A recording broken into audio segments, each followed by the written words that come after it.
Welcome to the Equipping You in Grace podcast, hosted by Dave Jenkins. The Equipping You in Grace podcast is a podcast about helping Christians develop a biblical worldview in a conversational tone about issues inside and outside the church. Now, for today's episode, let's join our host, Dave Jenkins. All right, everybody, welcome back to the Equip You in Grace podcast. My name is Dave, and I'm the host for this show. And on today's episode, we're going to continue our series talking about suffering, focusing on Genesis 39 and what Joseph can teach us as God's people about suffering and temptation. Now, in verses 1 through 2 of Genesis 39, this chapter returns to the story of Joseph, who has been sold into Egyptian slavery by his brothers. Now, through it all, Joseph remained the constant servant of the living God. He was a pattern for every Christian believer, but more importantly, he served as an Old Testament prototypical picture of Jesus Christ alone. Just as Christ lived out his days of humiliation and suffering, Joseph walked a similar path. He was a living picture of a suffering servant who must bear persecution with a glad and humble heart. Now, all Christians today are called to this life.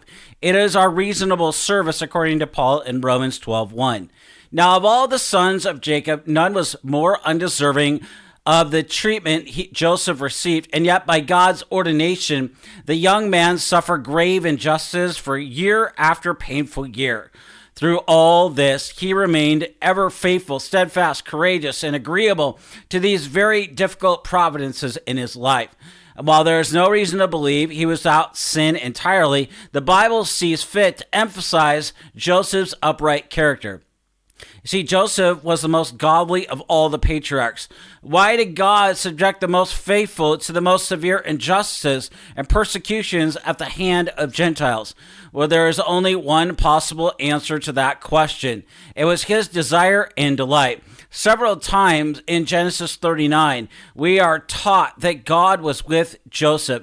This is a crucial element to the Joseph story. Of all the previous covenantal promises, the believer always holds to the promise of the presence of God. I'll be with you. He tells his people, God will never subject his faithful servant to such severe condition without blessing them with his presence. So wherever Christians must stand alone in the world under the most miserable of conditions, they can count on the presence of God, and that is a sufficient comfort and strength. All the while his people suffer, we must believe that God is carefully monitoring the situation, and while he will provide the resources necessary for the man of God or the woman of God to come out of it victorious. Now in verses 3 through 7 of Genesis 39, we see young Joseph in Potiphar's household as the prime example of grace under trial. Any Christian man or woman who finds himself cut out of the family economy and enslaved to governments or to large corporate interests will find great encouragement here. There was not a hint of bitter resentment or angry vengefulness in Joseph. He was the picture of contentment. Committing himself to the place that God had brought him, he threw himself into his task. And in accordance with Paul's teachings to servants in Ephesians 6, Joseph gave his utmost in obedient service to his master, doing the will of God from the heart, according to Ephesians 6:6. No matter his condition, the man of faith or the woman of faith knows. They know that they are always in the employment of their heavenly master. All rewards, paychecks, bonuses, congratulatory notes, honors, and promotions ultimately come from the Father of lights, with whom there is no variableness, neither shadow of turning, according to James 1:17. Joseph sets a godly example for every young man who must learn the lesson of diligence, respect, and obedience to their masters, even doing the most menial tasks. Although Joseph found himself in the employment of an unbeliever, good service and hard work was duly recognized and rewarded. And by his conscientiousness, his wise and diligent labor, Joseph won the trust of his master, and Potiphar put all his interests under Joseph's management. Now in verses 7 through 19, we glean another important insight concerning Joseph's character. None of these temptations are unusual in the life of men, and we have much to learn from them as men. The wife of Potiphar tempted Joseph to commit adultery with her, which was a clear violation of the seventh commandment. And over an extended period of time, he steadfastly resisted her repeated advances. Here is an example of a man standing fast with integrity against the wily temptress, and he did so by simply speaking the truth. One statement of truth will crush 1,000 deceitful propositions. One small light bulb takes up only a cubic inch in spatial volume, but it can illuminate 1 million square inches of darkness. If men and women would only speak the truth, those gigantic evil dragons of deceit would melt on the spot. Mark the simple, straightforward speech of this man Joseph as he says, "How can I violate my master's trust by stealing the one thing that he has not given to me, his wife? How can I do this great wickedness and sin against God?" Now, by invoking the law of God, he takes the argument to a higher level. What more can be said? How can a temptation retain its strength in the face of such powerful words? How many sins might be avoided if we were to break the silence with the truth, as Joseph did in our text today in Genesis 39? While Joseph strongly resisted the temptation with these words, it wasn't enough to slow down this woman who was hell-bound in the path of wickedness. The woman falsely accused him of impropriety, and Joseph landed in an Egyptian jail. Now, twice in verses 20 through 23 of Genesis 39, Joseph had fallen victim to treacherous dealings, and at this point, he had even more reason to resort to self-pity, to bitterness, and discouragement. His life had been one long series of ups and downs, and after promotion in his father's house, he suffered at the cruel hands of his brothers. Sold into slavery, he found himself in the household of an Egyptian. And after a promotion to the chief position in the household, he was thrown into prison. After all of this ill treatment, did his courage leave him? Did his outlook dim? Incredibly, in these dour conditions, he proved himself the most responsible and diligent prisoner in the jail. Truly, Joseph had learned to be abased and to abound. Whatever his condition, he had learned to be content there, as Philippians 4:11 through 12 says. Whatever life would deal with him and throw at him, he was determined to make the best of it. This is an example of godly faith in action. Both in verses 21 and 23 of Genesis 39, we are told in no uncertain terms that Yahweh God was with Joseph. That is a key phrase. When God is with a man or a woman and they know that God is with them, they will manifest the utmost strength, courage, and uprightness and steadfastness in the day of trouble. It was the Lord who visited Joseph in this no-account prison deep in the heart of Egypt, and it was the Lord who saw to it that Joseph was favored by the prisoner guard.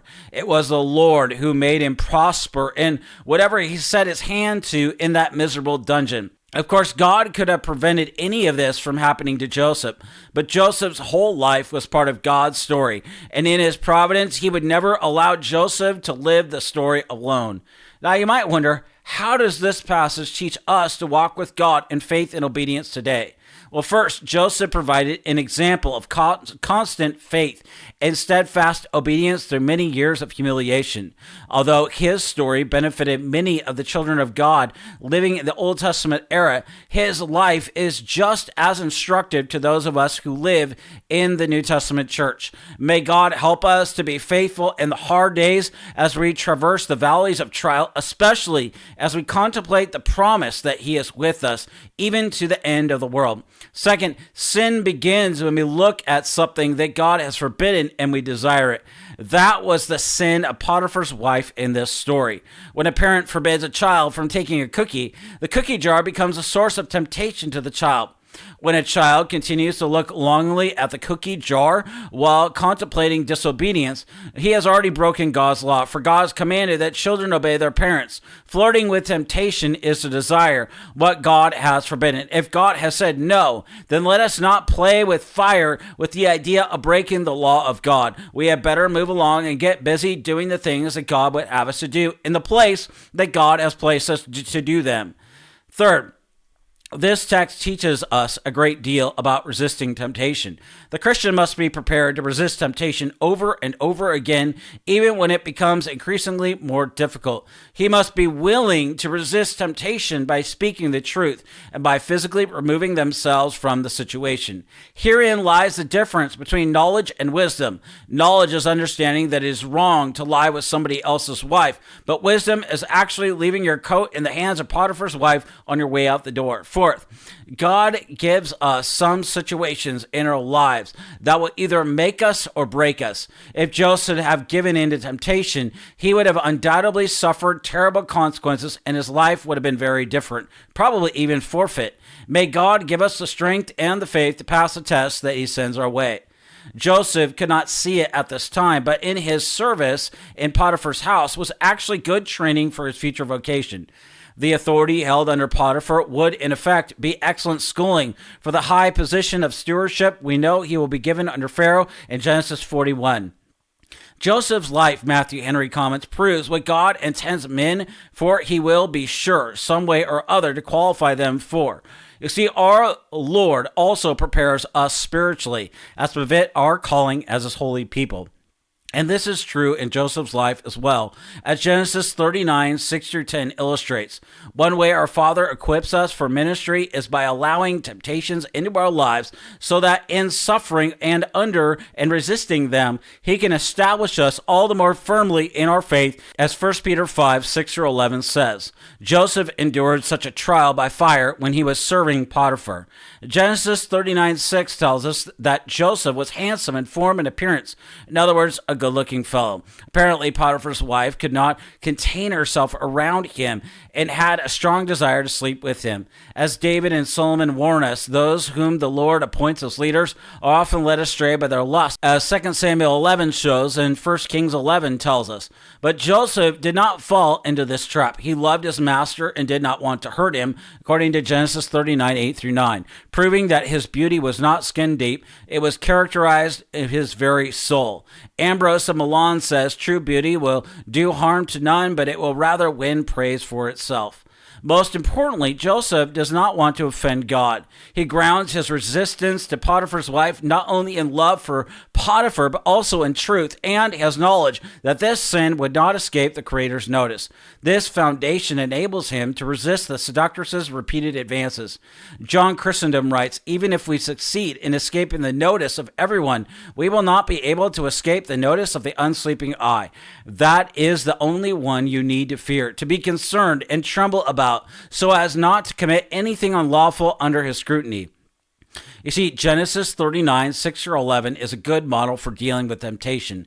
Matthew Henry says Joseph would not wrong his master. He would not offend his God. This is the chief argument with which he strengthens his aversion to the sin. When tempted to sin, we should first remind ourselves that evil offends the Lord. And yet we should also consider how that act might hurt another person in order to motivate ourselves to refrain from sin and the harm it does to other people. Potiphar's wife does not abandon her desire to seduce Joseph after first making the brazen demand for Joseph to sleep with her. Instead, she softens her request in an attempt to get around Joseph's forthright refusal to be with her. Day after day, she speaks to Joseph's favorite son, begging him to lie beside her to be with her, a seemingly innocent request that he spend time with her without doing anything improper. However, Joseph is smart enough to know better. He knows that to put himself where he might find temptation is to play with fire, and so he wisely determines not to listen to the smooth words of this adulteress, as Proverbs 7, 4-5 talks about.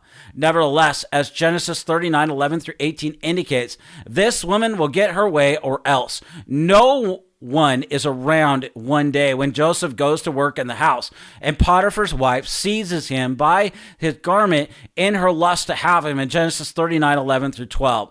Joseph would have been wearing the typical garments of his day, a long-sleeved shirt and shorts that had come down to mid-calf. For him to flee and leave these behind would mean Joseph engaged in a forceful struggle with the woman to escape, since the clothes could not normally be removed so quickly. Joseph is honorable and would rather leave a valued piece of clothing behind than to sin against the Lord. His flight from evil is a response all believers would do well to imitate, according to 1 Timothy 6:11.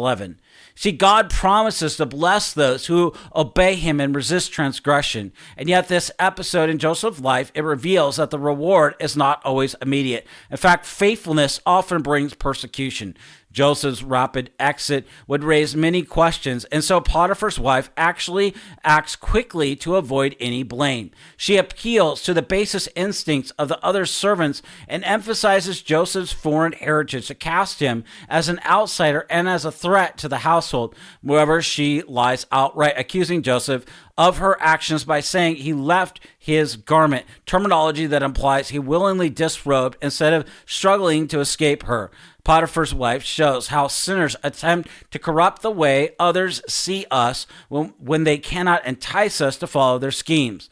Matthew Henry comments, "It is better to lose a good coat than a good conscience." In other words, Joseph would rather lose his possessions or even his reputation on account of Potiphar's evil wife than transgress the Lord's commandments. You see, today there are many times when we may have to choose between what others think of us and doing the right thing. And even if others lie about us now, our righteousness will be rewarded in the age to come, according to Jesus in Matthew 5:11-12.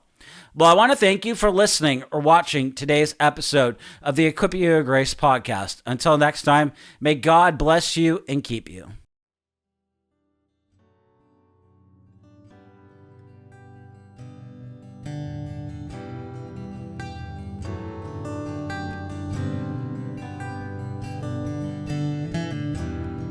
Thank you for listening to the Equipping You in Grace podcast. If you enjoyed it, please subscribe, rate us on the app, and share this with your friends and family on social media. If you want to find us on social media, you can find us on Twitter @Servants of Grace, on Instagram @Servants of Grace, or by searching @Servants of Grace on Facebook. You can also find this episode and many others like it on the front page of our website, servantsofgrace.org.